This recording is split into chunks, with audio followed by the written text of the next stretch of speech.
Hello mga friends! Isang magandang araw na naman sa inyo. Meron tayong panibagong vlog ngayon. Tayo ay magluluto ulit. Magluluto tayo ng dried garlic shrimp noodles. Our own version. Okay? Sundan nyo lang po kung paano namin iluto. Tara, umpisan natin mga friends. Okay? Here we go! O mga friends, ito ang iluluto natin ngayon. Itong mga hipon. Yan.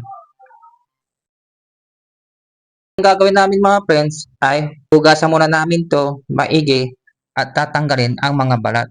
Bali yung mga laman lang ang gagamitin natin. Ito po. Bali, binalatan na namin. Tinanggal na namin yung kanilang mga balat. Bali, isit aside muna natin to. Okay? Napansin nyo mga friends na medyo kumunti. Kasi yung mga iba ay gagamitin ng aking misis sa ibang putahe. Bali, ito lang ang ilalagay nating mga hipon.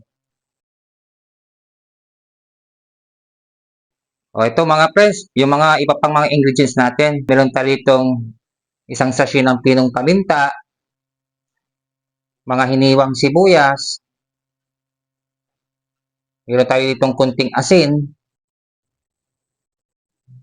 kunting brown sugar, kunting oyster sauce, dalawang kalamansi na hiniwa, sili, mga hiniwang luya, at mga hiniwang bawang.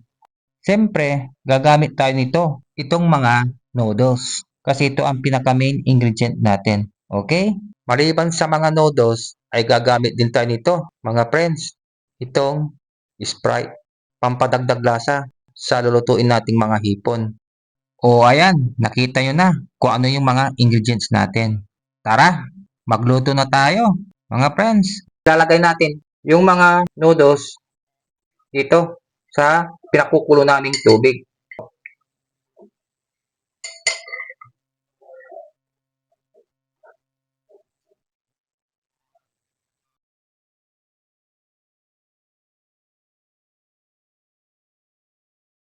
O mga friends, narito na yung mga noodles. Bali hindi na namin pinakita kung paano namin cleaning. Tinanggal na namin ng tubig. I-set aside muna natin to kasi may gagawin pa tayo. Pagkatapos nating i-drain yung mga noodles at binalatan yung mga hipon, tayo ngayon ay maggigisa. Mauna muna yung mga bawang.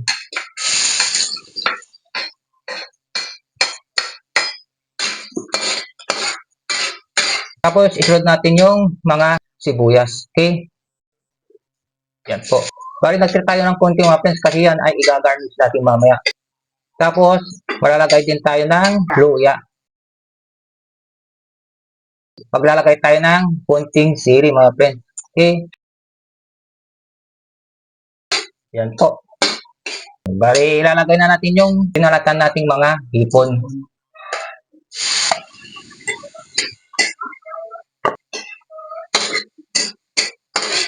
Maglalagay tayo ng konting asin. Ayan. Yan, konting asukal mga friends. Okay?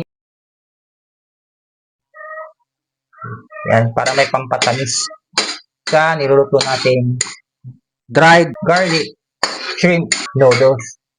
Tapos maglagay tayo ng oyster sauce.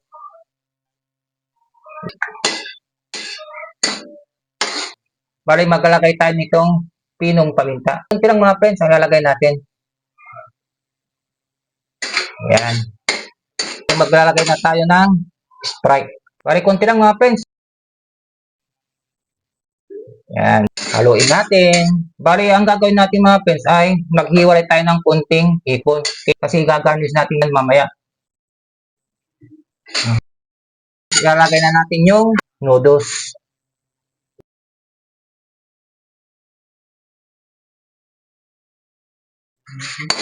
Yan, haluin natin para madot yung lasa ng mga inilagay nating mga ingredients. Yung mga baguhang viewers dyan kapanood itong vlog ko ngayon ay huwag nyo namang kalimutang paki-like at paki-subscribe itong aking channel. Paki-share nyo na rin po at paki-click yung notification bell para updated kayo sa parating ko pang mga panibagong vlogs. Okay? Tuloy tayo sa pagluluto nitong dried garlic shrimp noodles. O mga friends, okay na yung niluto natin na dried garlic shrimp noodles. Lalagay na natin dito mga friends.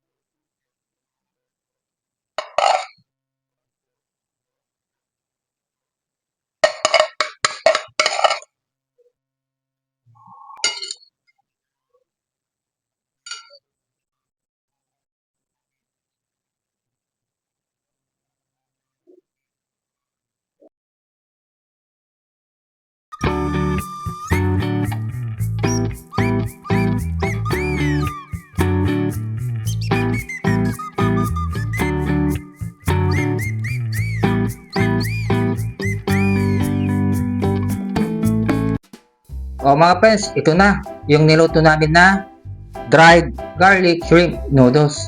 Our own version. Okay?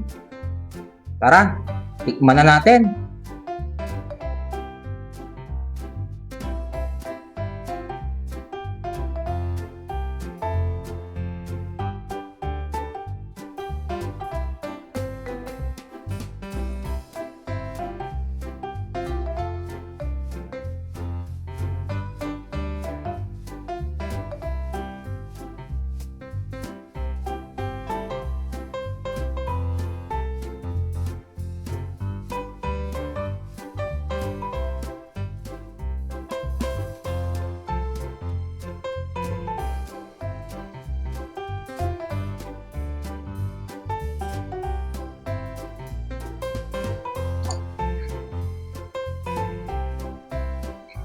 Mmm!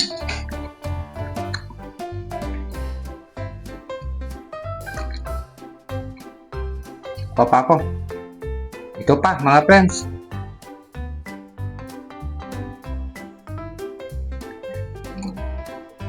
Mmm!